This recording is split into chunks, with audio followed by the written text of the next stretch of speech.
When a scruffy old man slowly entered the expensive jewelry store, the staff took him for just another curious passerby and soon kicked him out.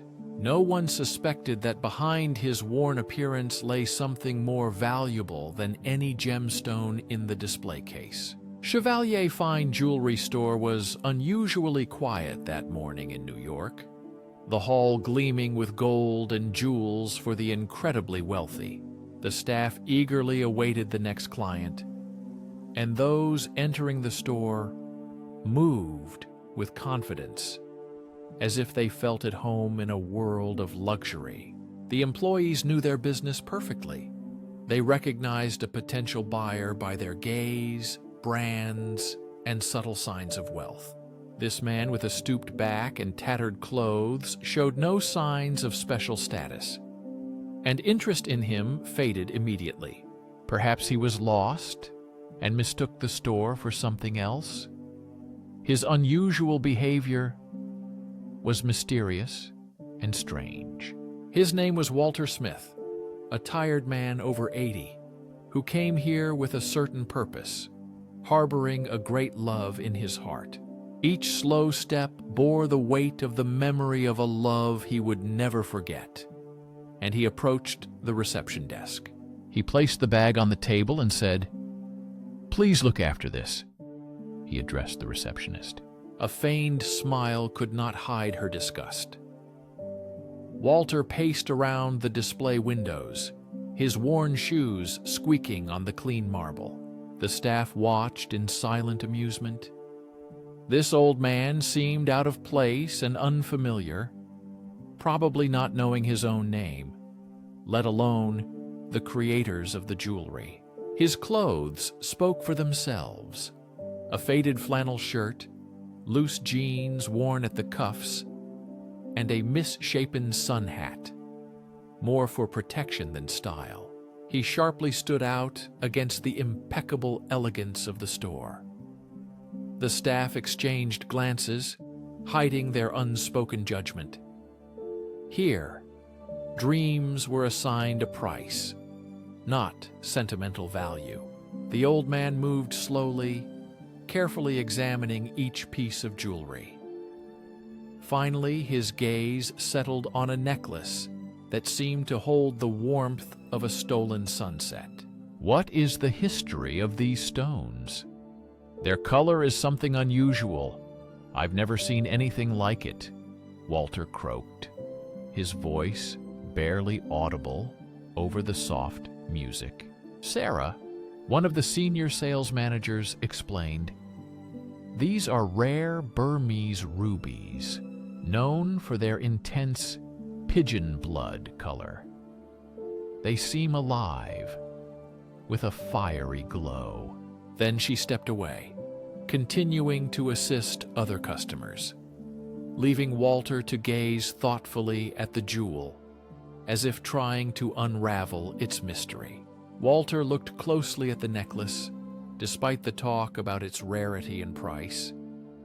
His eyes did not leave the ornament, full of hope and doubt. Walter's voice trembled slightly as he dared to ask about the price. Sarah named a sum that was incredible and unaffordable for him. "This item is technically reserved," Sarah said, suggesting to look at something less expensive. There was an unspoken "but" in the air. The old man objected. "But there is a price tag on the necklace, so it's for sale?"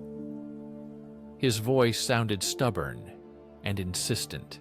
The senior manager looked at him with disdain and said the necklace was already booked and possibly too expensive for him. "Perhaps something less luxurious would suit you," she added, turning away and sighing with relief. Disappointment flashed across Walter's face, but he quickly declined, mumbling, "No, thank you," and began to leave. His canvas bag was left forgotten on the floor. Trash in this world of luxury. The way they threw his bag out of sight was a silent insult. Only one young assistant, Elliot, saw the sadness in the old man's eyes and felt pity for him. As soon as the heavy glass doors closed behind Walter, Elliot hurried after him, holding the crumpled bag in his hands. "Sir, you forgot this," he called out. Walter, struck by the young man's kindness, managed a faint smile. He opened the bag, revealing neatly folded stacks of money, wrinkled but with an impressive sum. Elliot gasped, surprised and curious. The old man quietly began to tell his story. Years of collecting discarded bottles and cans, which he took to recycling centers. He saved every penny, not for himself, but for his wife, Mary. She adored a necklace in the Chevalier display, with sapphires and diamonds, like something out of Twilight. The sky seemed an unreachable dream, even more impossible due to rising prices. Walter's voice trembled as he told how they sold their house to pay for Mary's cancer treatment. They accepted the trailer park as their new reality, but Mary's illness was relentless. With what Walter could earn, his savings seemed insufficient. The savings seemed sufficient for the necklace, but now the dream became unattainable for Mary. His own savings were intended for the down payment on an apartment, earned through extra hours of work and skipping parties with friends.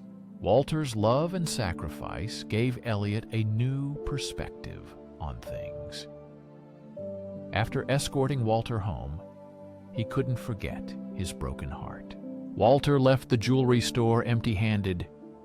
Elliot was deeply moved by the old man's story and wanted to help, but the savings were meant for the apartment. Seeing Walter's empty hands, Elliot felt uneasy. He made a quick decision, driven by a strong feeling that could not be ignored. Mixing nervousness and determination, Elliot gathered his savings. Late at night, with a small package in hand, he knocked on Walter's trailer door. "Here, this is what you need," he said, handing over the money. "Buy Mary this necklace. It's for her." Tears welled up in Walter's eyes, but not from sadness. They were tears of surprise and relief from the kindness of a stranger. Before she could speak, Walter opened the bag and counted out the exact amount for the necklace. Her eyes widened in amazement. Silence fell in the hall. Everyone watched this unexpected event. After a careful inspection, Walter bought the necklace. Even those who had previously mocked felt a slight respect. Elliot watched from afar, not with envy, but with satisfaction.